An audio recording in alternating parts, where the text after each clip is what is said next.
Өңірде дайыма тынчтык болсын. Урматтуу туугандар, сиздерди каналдан көргөнгө абдан кубанычтамын. Ошо эгерде карасак азыр бүгүнкү күнү Москванын үстүнөн кызыктай бир жашыл нур чачкан жылдыз учту. Аны бир окумуштуулардын тобу бул метеорит дейт да, биз байкабай калдык деп, кантип ушу биздин атмосферага кирип кеткен. Бирөөлөр айтып атат, жок, бул деген космостук мусор таштандылардын, анткени ракеталар, мурунку ракеталар биринчи космоско учканда ступендери космосто калып аткан. Ошол таштандылардын бирөөсү ушу орбитадан түштү дейт. Ичинде никель бар дейт. Никель бар болгондуктан жашыл өң берди дейт. Бул адамдын колу менен жасалган баягы ракетанын ступени дейт да. Дагы бирөөлөр айтат, жакында эле ошо Орусия буревестник ракетасын сынаган, 14.000 километр учкан. Буревестник ракетасынын өзгөчөлүгү баягы ичинде ядердик реактор бар. Анан ошону баягы Трампка айтканда, Путин жакында эле ошо биз ушундайды сынадык. 14.500 километр учат, ийгиликтүү учту. Бизге керек болсо жердин ар кайсы жерине сога алабыз деп айтты да ошо Владимир Путин. Ал эми Трамп ага жооп берди. Биздин суу астындагы кайыктарыбыз ядердик курал менен силердин жээңердин жанында турат дейт, толтура дейт. Ошон үчүн бизди коркутпайлы койгула деп койду. Ушундай каяша акыя болуп кетти, каяша бири-бирине айтышып. Албетте эң негизгиси жаңылыктарды алсак, ушу фронттогу көп жаңылык болду. Акыркы күндөрү мисалы үчүн ошо 2-3 күн мурда Орусиянын чоң күчтөрү 200гө жакын киши Покровск шаарына кирип кетишти Украинада. Аны чыгарганга мүмкүнчүлүк болбоду Украинанын армиясынан. Командирлер унчукпай койду. Украинанын ошого кичине наразданып, албетте ошо Украинанын аскерлери жөнөкөй керек болсо массалык маалымат каражаттарга да кайрылышты. Ошону кайрылганга үлгүрүштү. Аны айтышты да, ошо командирлери сукпайт болуш керек. Анткени Сырский дейт ошо Украинанын башчысы. Эгерде кайсы бир командир өзүнүн талачасында маселени аткарбаса, коюлган ишти, буйрукту аткарбаса, анда жумуштан алып салат экен. Ошон үчүн жумуштан албасын деп командирлер кээ бир учурда акырына чейин ачпайт экен маалымат.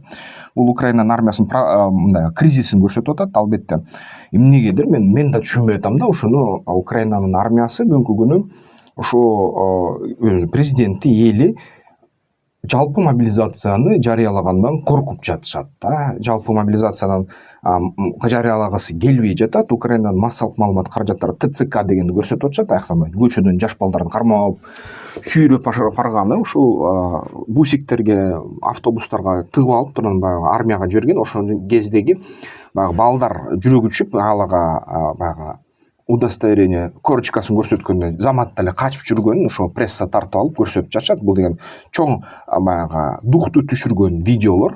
Ошол духту түшүрүп атат. Украина жаштары албетте өзүнчө баягы эч ким өз баласын жана өз жанын кыйгысы келбейт. Ошон үчүн баары качып атышат согуштан. Жалпы мобилизация жарыяланса, анда бул мыйзамдуу болмок, баягы эл согушка аттангыла деген сөз болмок. Анда элдин арасынан бир топо киши чыкмак да, резервисттер чыкмак, биз чыгабыз согушка катышабыз деп. Бирок азыр ошо келгени келип атат, калганы эмнегедир Украина өлгөнү турабы билбейм, ошо жалпы мобилизация мыйзамы кабыл алгандан качып атат да, бирок НАТОдан жардам сурап атат. Бул аябай таң калыштуу нерсе. Албетте бул деген жеңилишке алып келчү нерсе да. Орусиянын да ошо президенти айтты, биз деген ошо Покровскдун баягы Доброполье тарабынан 5000 Украинанын аскерлерин курчадык дейт. Азыр ошо курчап туруп логистикасын кесебиз жана жок кылабыз дейт да. Украиналыктар командирлер чын эле айтып атат, бизде ушундай кичине маселе болуп атат, адам жетишпей атат. Андан сырткары дагы ошо пехота, мындай жөө аскерлер кирип алып шаарларда Украинанын дрон башкарган балдарын таап өлтүрүп атышат да. Бүгүнкү согушта ошо баягы стрелковый бой деп коет, мылтык менен атышмай, автоматтар менен атышмай салгылашта дроноводдор жеңилип атат. Дроноводдор кээрлери ушу жаш балдар, жаш балдар кээрлеринин колунда 1000ден ашык ушу өлтүрүү бар да, дрондун жардамы менен чоң аралыктан. Ошолор баягы экинчи дүйнөлүк согуштагы огнемет жана снайперлерди эч качан да туткунга алышчу эмес, ордунан эле өлтүрүп салышчу. Дал ошондой эле дроноводдорду орусиялыктар ордунан өлтүрүп атышат. Бирок дроноводдорду жапкан баягы штурмовиктер, мындай мылтыкчан аскерлер аларды кайтаруучу күчү жетпей койду да. Мисалы үчүн Покровскийден бир нече дроновод группаларын өлтүрүштү да ошентип Орусиянын аскерлери. Бирок башка да маалымат келип атат. Орусиянын аскерлери Покровского киришти, туура Покровскдон алардын үйлөрүнүн арасына кирип кетишти. Алар чыгарыш такыр оор. Бирок анчалык критикалык азыр прессада айтып аткандай эмес деп башка да украиналык командирлер айтып атат да. Анын абалы ушундай. Эми кыскача баягы өзүм фандрайзинг жаңылыгын айтып кетейин эмки бөлүккө өткүчө. Фандрайзинг уйланып атат. Техникалык түрдө 1 сутка калды. Мындай айтканда 2 күн калды да, 1,5 күн калды ошо мөөнөткө. Анткени андан кийин жалпы баягы мөөнөтү 2 ноябрь да, бирок банктар эме 6 күнгө гана, суббота күнгө чейин гана иштешет. Ал эми баягы банктык которуулар 1-2 суткада өтөт да. Ошон үчүн техникалык жактан аз эле убакыт калып атат. Ошо залогду которгонго ошо бир аз жетишпей жатат. Ошону баягы эгерде мүмкүнчүлүгүңөр болсо бул бала парламентке өтсүн, биздин кызыкчылыктарыбызды көрсөтсүн, жактасын десеңиздер, анда колдоп койсоңуздар, колдоого муктажмын. Банк эсептери ушул жерде да. Анда эмесе ошо роликтин эмки жагына өтөлү. Ошо негизи бүгүнкү күнү Орусия менен АКШ бири-бирин ушундай ядролук курал менен коркута башташты кайра. Серепчилер айтат, эгерде Орусия АКШны ядердик курал менен коркута баштаса дейт, демек чын эле Орусиянын иши чатак окшойт дейт. Маалыматты дагы текшердик. Чын эле Кытайдын компаниялары убактылуу түрдө Орусиянын нефтин сатып алгандан баш тартып башташышты.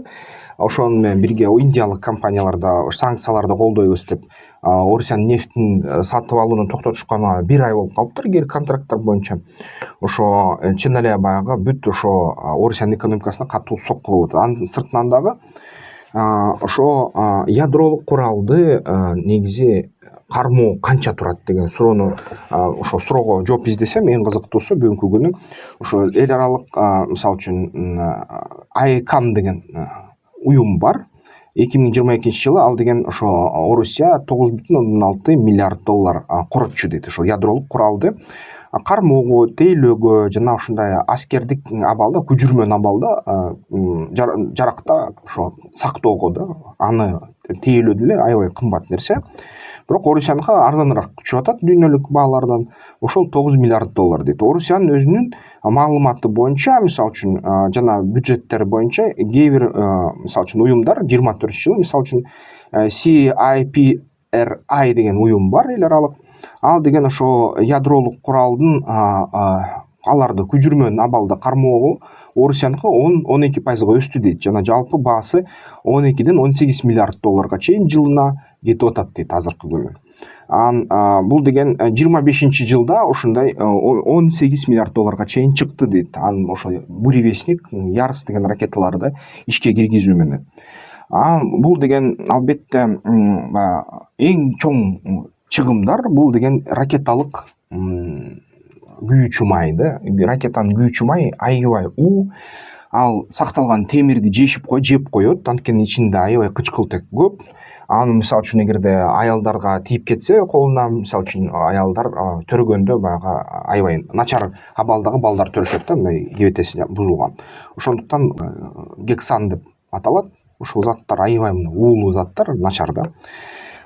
Негизи АКШныкы канча кетип атат десе, Орусиянын ошо ядролук куралды 6000 ядролук дүрмөттө күжүрмөн абалды кармаш үчүн ошо Орусиянын бюджети Америкалык бюджетинен кичинекей эле бөлүгүн түзөт дейт да. Ошо канча бөлүгүн түзөт десеңиздер, мисалы үчүн Орусияныкы 1,5-3 миллион доллар болуп калат бир дүрмөт үчүн да.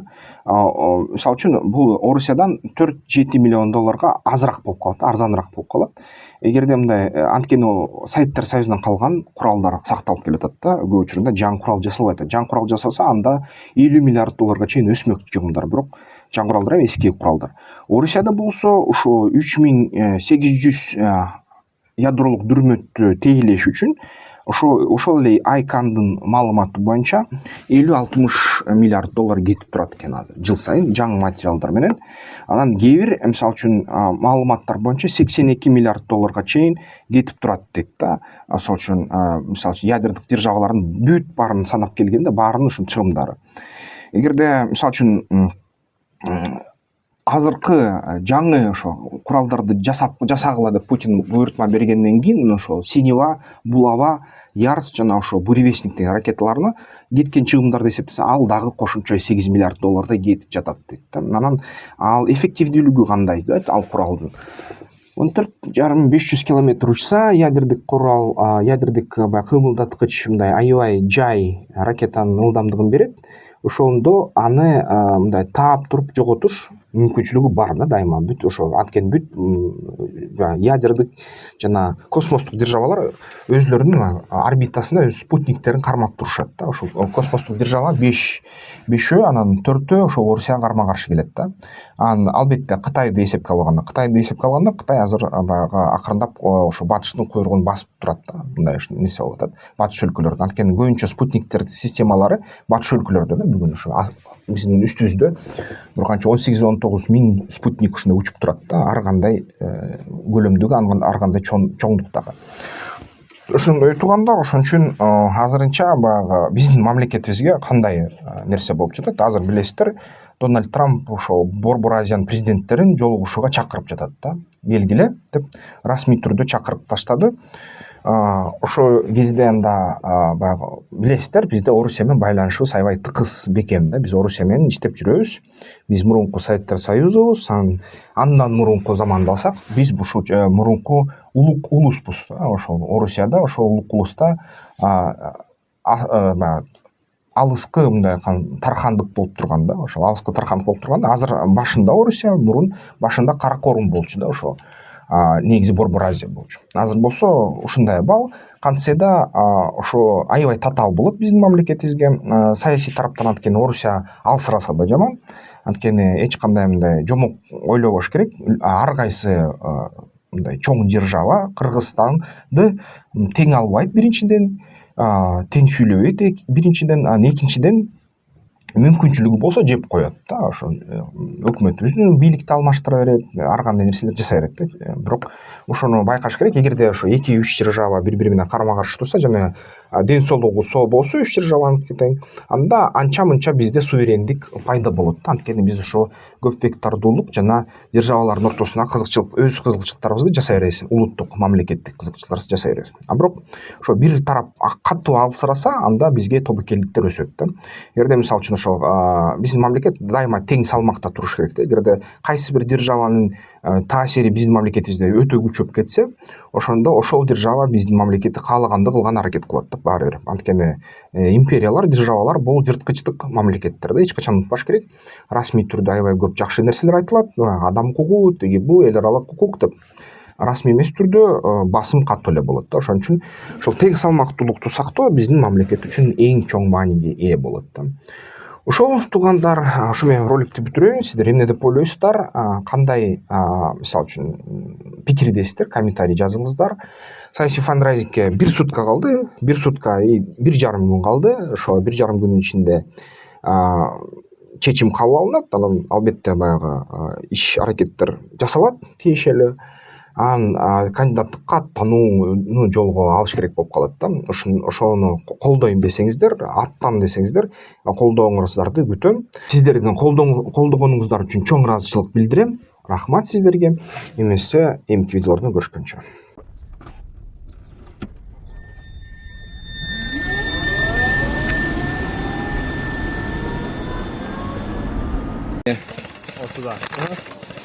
О, от души.